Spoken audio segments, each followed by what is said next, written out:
সরওয়ারে কায়নাত মুহাম্মাদুর রাসূলুল্লাহ বলেন সাল্লাল্লাহু আলাইহি সাল্লাম। আহাগো তামাম বিশ্বের মধ্যে মসজিদ রয়েছে, এই মসজিদের মধ্যে মেম্বারের পরে ইমামরা খুতবা দান করেন।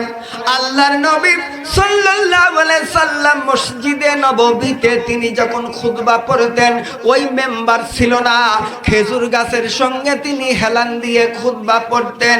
উসমান গনি রাদিয়াল্লাহু তাআলা আনহু একাধিক সাহাবারা নবীকে বললেন, ইয়া রাসূলুল্লাহ, হাবিবাল্লাহ, আপনি যদি পারমিশন দেন, আপনি যদি অনুমতি দেন, তাহা হলে আপনার জন্য 3 সিঁড়ি বিশিষ্ট একটা মেম্বার তৈরি করব।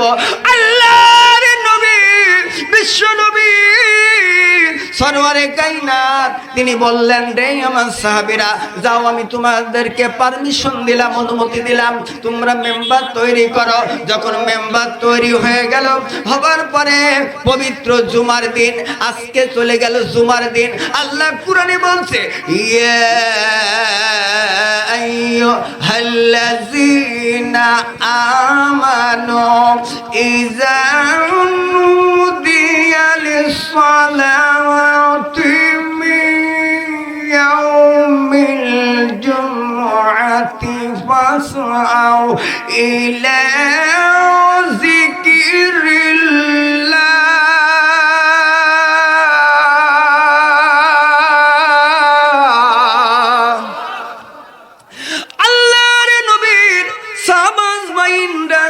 এইবার যখন ওই মেম্বার তৈরি হয়ে যায় গম, এই মেম্বারটা যখন তৈরি হয়ে যায়, এইবার জুমার দিন ওই মেম্বারটা যখন নিয়ে যায়, ওই খেজুর গাছের পাশে বসিয়ে দেয়। আল্লাহর নবী ওই মেম্বারের পরে বসে যখন তিনি বয়ান করছেন, ওই খেজুর গাছের জুবান খুলে গেল, গিয়ে বলছে, ইয়া রাহমাতাল লিল আলামিন, আমার প্রিয় হাবিব, আমার নবী, সারে জাহানের নবী মুহাম্মাদুর রাসূলুল্লাহ। সকলে বলেন সাল্লাল্লাহু আলাইহি ওয়াসাল্লাম। জীবনে পাব কি দিদার নবীজি, ইয়া রাসূলুল্লাহ, মরণে পাব কি দেখা নবীজি, ইয়া রাসূলুল্লাহ। আল্লাহুম্মা পড়েন জোরে জোরে, সাইয়্যিদিনা মাওলানা ওয়া আলা সাইয়্যিদিনা ও মাওলানা। আমার দরদির কেউ এইবার আল্লাহর নবীকে খেজুর গাছ জুবান খুলে গেল, জুবান খুলে গিয়ে বলছে, ইয়া রাসূলুল্লাহ, ইয়া হাবিবাল্লাহ গো, আপনি আমার গায়ে টাক লাগিয়ে, আমার গায়ে হেলান দিয়ে, খেজুর গাছ বলছে আমার গায়ে হেলান দিয়ে আপনি খুতবা পড়তেন, আজকে কেন খুতবা হেলান দিয়ে পড়বেন না?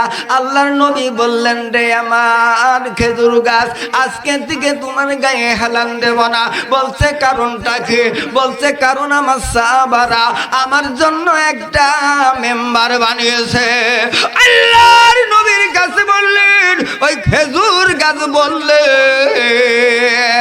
নবী, রহমতের নবী গো, সাইয়্যিদুল মুরসালিন, নূরে মুজাসসাম নবী, আপনি আমাকে পুরস্কার দেন। আল্লাহ পাকের নবী দুখানা হাত তুলে বললেন, আল্লাহর কাছে বললেন, আল্লাহ, এই খেজুর গাছকে কি উত্তর দেব? আল্লাহ তুমি আমাকে বলে দাও। আল্লাহ বলল, হাবিব গো, এই খেজুর গাছ আপনার, খেজুর গাছ হয়ে যখন আপনার ভালোবেসেছে, আমি খেজুর গাছকে ওই দুনিয়ায় রাখব না। জোরে জোরে বলেন আল্লাহু আকবার। এইবার নবী বললেন আল্লাহ তাহলে খেজুর গাছের কি জবাব দেব? আমার নবীকে আল্লাহ বললেন ওই খেজুর গাছটাকে বলে দাও জমিনে তোমার আল্লাহ রাখবে না, জমিন থেকে নিয়ে চলে আসবে জান্নাতের মধ্যে, আর খেজুর গাছের নাম খেজুর গাছ থাকবে না, ওই খেজুর গাছের নাম হয়ে যাবে কস্তুরে হেনানা। জোরে জোরে বলেন সুবহানাল্লাহ। সাদের জীবন বিফলে গো প্রেমের জীবন বিফলে, আমার মরণ জীবন বিফলে। ও নবী তোমাকে না পাইলে, আল্লাহ বলতেছেন বিসমিল্লাহির রহমানির রহিম।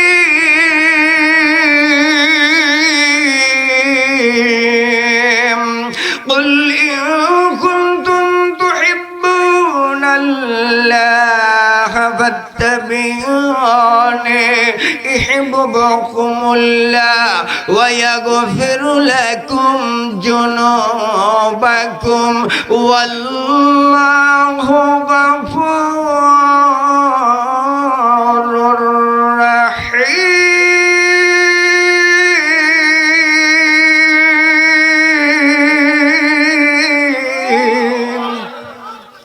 আল্লাহ বলছেন আমি গুনাহগার বলি না, আল্লাহ বলছে রসুলের বিধান মানবে যখন খোদাও হয়ে যাবে তারই আপন, ছাড়ো এ জগৎ লৌহ কলম সবই হয়ে যাবে তোমার আপন। জোরে বলেন সুবহানাল্লাহ। আমার দরদি ভাইরা বাবারা, মানুষ যদি ভালো কাজ করার ইচ্ছা করে ওই পর্যন্ত করতে পারে না যতক্ষণ পর্যন্ত আল্লাহর রহমত না হয়, কথা ঠিক কিনা? ভালো কাজ করতে হলে আল্লাহর রহমত ছাড়া ভালো কাজ করতে পারে না। কেউ যদি মসজিদ তৈরি করার ইচ্ছা করে, নিজে ইচ্ছা, সারা গ্রামের লোক যদি মনে করে আমি মসজিদ বানাবো, সে বানাতে পারবে না। ওই মসজিদটাকে আল্লাহর দরবারে কবুল হওয়া লাগবে, কথা ঠিক কিনা? আসেন মসজিদুল, যখন বাইতুল্লাহ শরীফ, বাইত মানে ঘর, তুল্লাহ মানে আল্লাহর, এই বাইতুল্লাহ শরীফকে আল্লাহর ঘর বলা হয়। বাইতুল্লাহ শরীফ যখন স্থাপন করে, যখন তৈরি করার জন্য এরকম তো ইট খুব এরকম সুরকি পাথর যখন ম্যানেজ করে, এইবার বাইতুল্লাহ শরীফে ব্যবহার হলো, আর কিছু ইটের সুরকি পাথরগুলা উবরিয়ে গেল, তখন সেখানে আর ব্যবহার করা হলো না। ওই পাথরগুলা আল্লাহর কাছে ফরিয়াদ করল, আল্লাহ গো আমরা কোন অন্যায় করলাম, কোন অপরাধ করলাম, আহা গো এই অপরাধের জন্য কি অপরাধ করলাম, অন্যায় করলাম, আজকে আমাদেরকে এই বাইতুল্লাহ শরীফে ব্যবহার কেন করা হলো না? তখন আল্লাহ পাক বলল ফেরেশতাদের সর্দার জিবরাইল আমিন আলাইহিস সালাম, যে জিবরাইল আল্লাহ পাক রব্বুল আলামিন আসমানি কিতাব আল্লাহর নবীদের উপরে নিয়ে গিয়ে পাম দিয়েছে, বার্তা পৌঁছিয়ে দিয়েছেন। জোরে বলেন সুবহানাল্লাহ। আল্লাহ বলল জিবরাইল চলে যাও, তাড়াতাড়ি চলে যাও, চলে যাও, ওই পাথরের কাছে দাঁড়িয়ে যাও, পাথরের কাছে দাঁড়িয়ে যাও। আপনারা শুনছেন, সকলে শুনছেন? ভাইরা আমার, পাথরের কাছে দাঁড়িয়ে যাও। আল্লাহ বললেন জিবরাইল গো এই পাথরটা এইরকম ওই জায়গায় দাঁড়িয়ে একবারে উত্তরে শেষ প্রান্ত পর্যন্ত এড়ো মেরে দিয়ে দাও, তারপরে উত্তরে দাও, দক্ষিণে দাও, পূর্বে দাও, পশ্চিমে দাও, দেশের এক প্রান্ত থেকে আর এক প্রান্তে পাথরগুলা দিয়ে দাও এইরকম। তখন জিবরাইল বলে আল্লাহ গো এই পাথর আমি এড়ো মেরে দেশের শেষ প্রান্ত পর্যন্ত দিতে পারবো না, পারবো না। আল্লাহ বলল জিবরাইল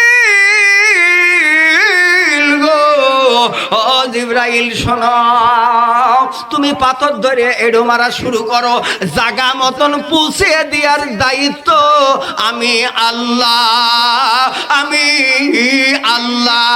সকলে বলেন আল্লাহু আকবার।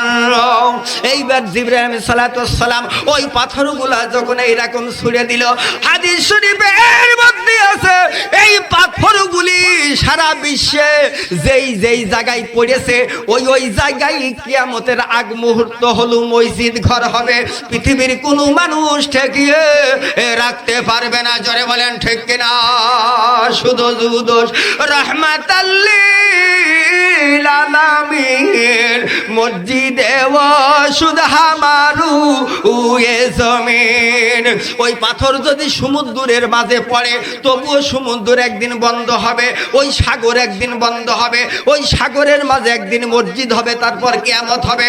ওই পাথর যদি পতিতলায় পড়ে ওই পতিতলায় একদিন ধ্বংস হবে, ওই পতিতলার মাঝে মসজিদ হবে। এই জন্যই দলিল থেকে প্রমাণিত হয় আমরা মসজিদ করার ইচ্ছা করলেও হবে না। আল্লাহ যেখানে ওই পাথর পৌঁছে দিয়েছে জিবরাইলের মাধ্যমে, ওই জায়গায় কিয়ামতের আগ পর্যন্ত মসজিদগুলা হবে। আর তামাম পৃথিবীর মাঝে যত ঘর আছে তামাম ঘরের সর্দার হলো মসজিদ ঘর। জোরে জোরে বলেন আল্লাহু আকবার। আল্লাহ আল্লাহ আল্লাহ আল্লাহ আল্লাহ আল্লাহ, সবাই গলা ছাড়েন। আল্লাহ আল্লাহ আল্লাহ আল্লাহ আল্লাহ, লা ইলাহা ইল্লাল্লাহু মুহাম্মাদুর রাসূলুল্লাহ সাল্লাল্লাহু আলাইহি ওয়াসাল্লাম। সাল্লাল্লাহু আলাইহি ওয়াসাল্লাম, এই কথাটুকু হলো দরুদ শরীফ। সকলে বলেন সুবহানাল্লাহ।